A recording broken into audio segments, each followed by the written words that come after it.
So yeah, I've actually bought some slotted uni channel. I found it in an electrical shop. Yes, Electrical, I believe it was. And I've seen people such as the Greg Virgo and others actually using them as like a roof rail. Roof rails can often cost a hell of a lot of money, and this, for this entire thing plus the fixings, it cost me 16 quid. So not too bad. So for the fixings, what I've actually gone for is these, which you could call them channel nuts or zebs. And what it is this is like the nut side of it here. Like you can see the thread inside, and the spring just holds it up when it's inside here.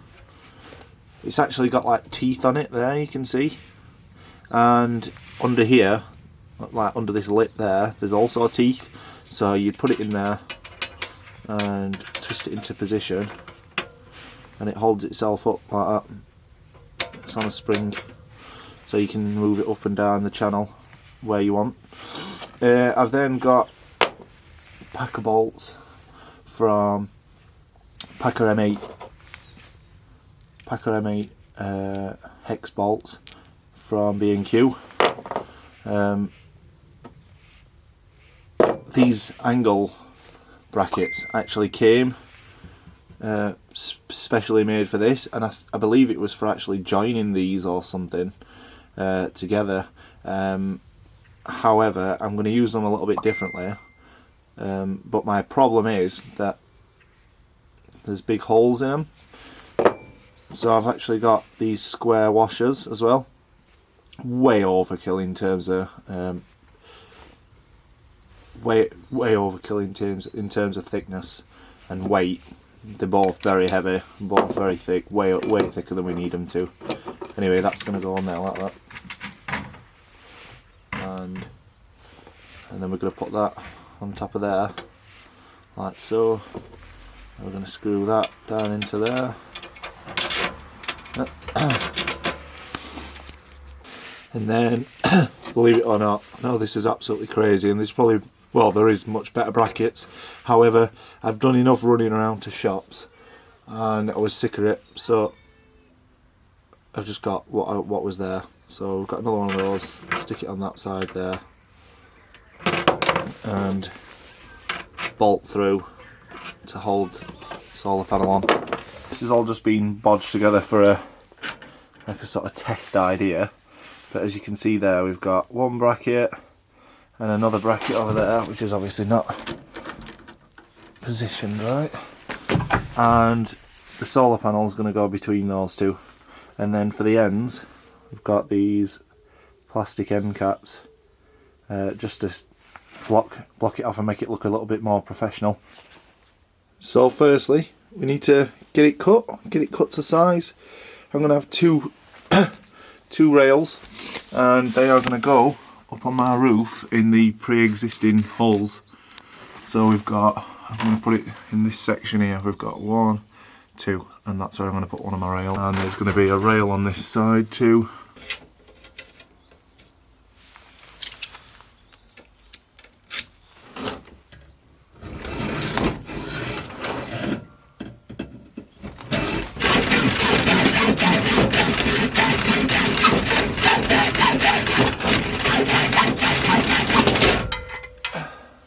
Going to tidy these edges up with a file, degrease it, and then I'm going to paint some red oxide on it.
Okay, so putting this up, friction fitting it, which is it's working out really well actually. Excellent stuff. I don't know what it's called. My mate gets it from work. They just throw it away. They buy it for houses, and they buy it for like a housing estate that they're building, and then they order so much in, and what they don't use, they just throw it away. So we're salvaging it.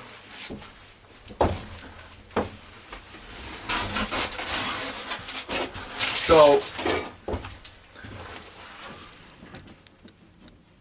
this is what it looks like.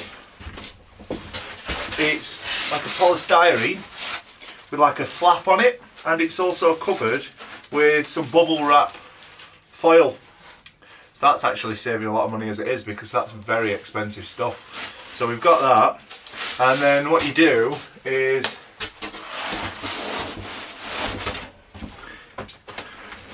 it actually overlaps like this, so it actually creates a vapor barrier. I believe it's as it goes in the walls, you would put it so that this is at the top and this is at the bottom, and it overlaps down, so any moisture that runs off of that would run down it. However, obviously we're using it in a van. So it's slightly different. So the moisture's not going to run down it or anything, is it? But we're going to tape it up with some foil tape, and jobs are good. And I've marked it out with a Stanley knife on one side.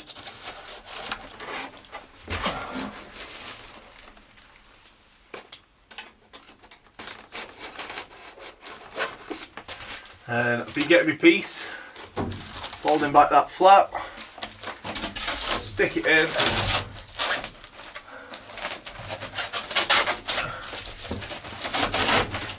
and push it up.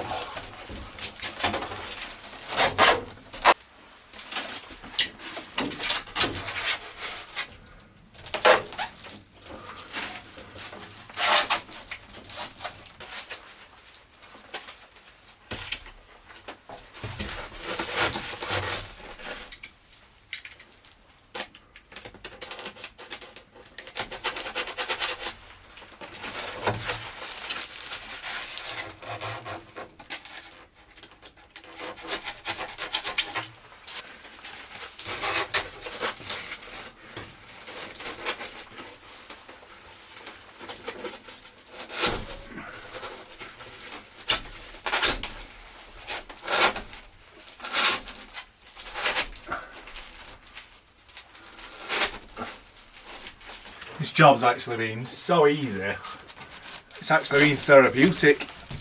And I mean, I've only put it up there, you know, it's just friction fit at the minute, interference fit, whatever you want to call it. And it's going to have to come back down anyway to put the roof rails on, and I can even take it back down to put the electrics in, and any other tweaks that I might need to make. But for now, at least I know that it's all got its place. I haven't even used the hanging pins yet. I bought some hanging pins for 25 quid, like little spikes that you rivet on to hold it tight to the roof, which after you've put your ply up, I can't really see any purpose of, but I've bought them now, so I might as well use them.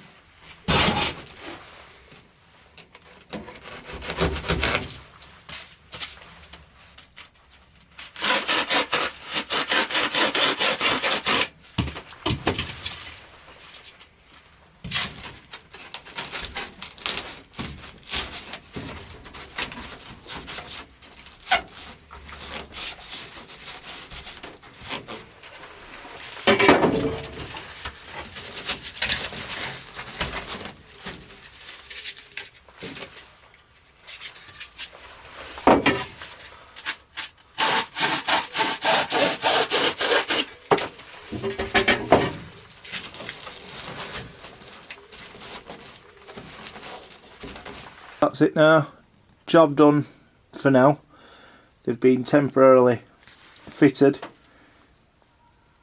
So all that I'll need to do now is remove it when I need, and then put it straight back up with the hanging pins and glue. And I may fill any remaining gaps with the rock wool stuff that I've got. No, not yet. Just not test. I want to get them to right width. This is going to make out electricity so we can turn our lights on. Yeah, the sun shines on all these squares, and then it goes inside the van, so you can like plug things in and turn lights on. It's cool, isn't it? Most parents believe their children are the most. I just need to adjust these here, look.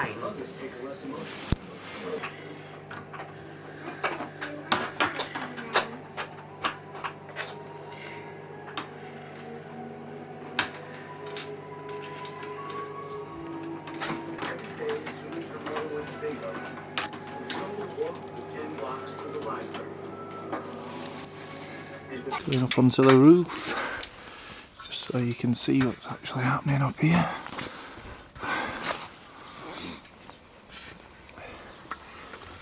That's the bar, and it's going to go in those two bolts there, other one, and then 2 bolts.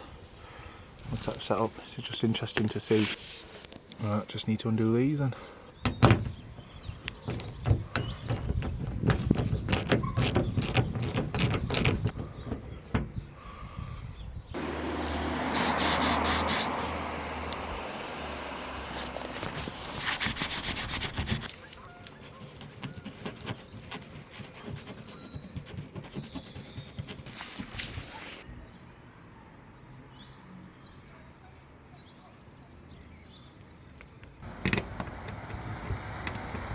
Right, that should do. Rails in.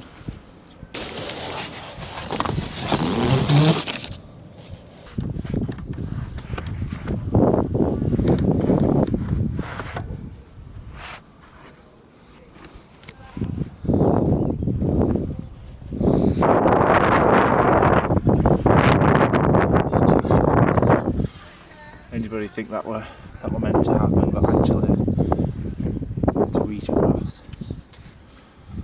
Well, what was going to happen is this angle bracket there, this was going to screw and rest on here and on the other side between the 2 brackets, as you can see there, like that. However, it literally only just fits between the rails, which is extremely lucky.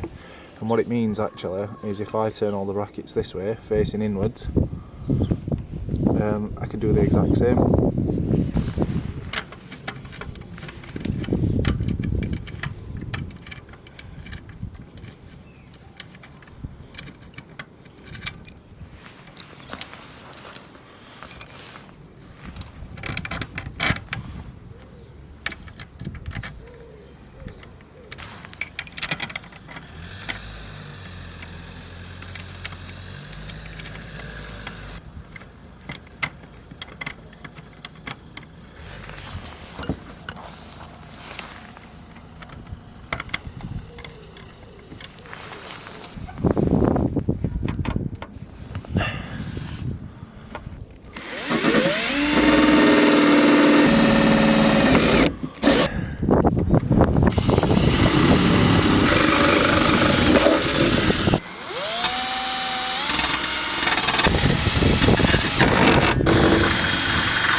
You got it?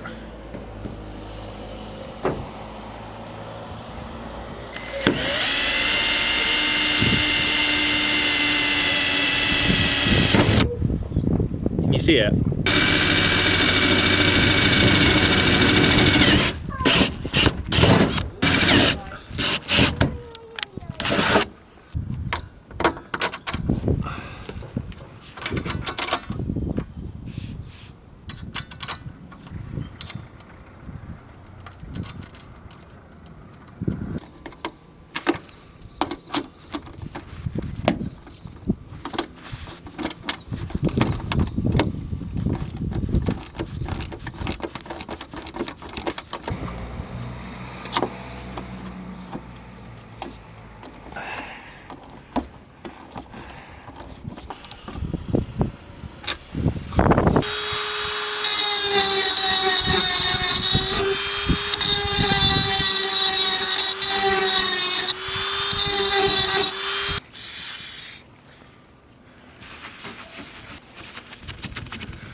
Well, what do you normally do then when you get shopping?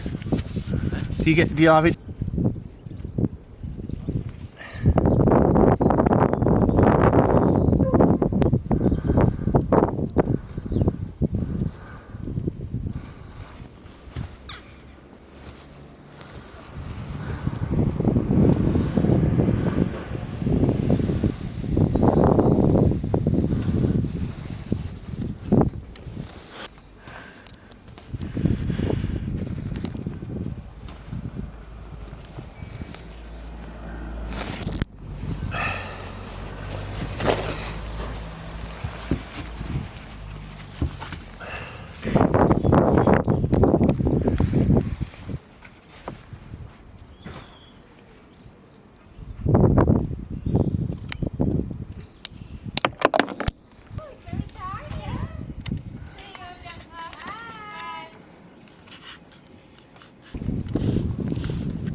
Yeah. Yeah, go on then, Tarbet.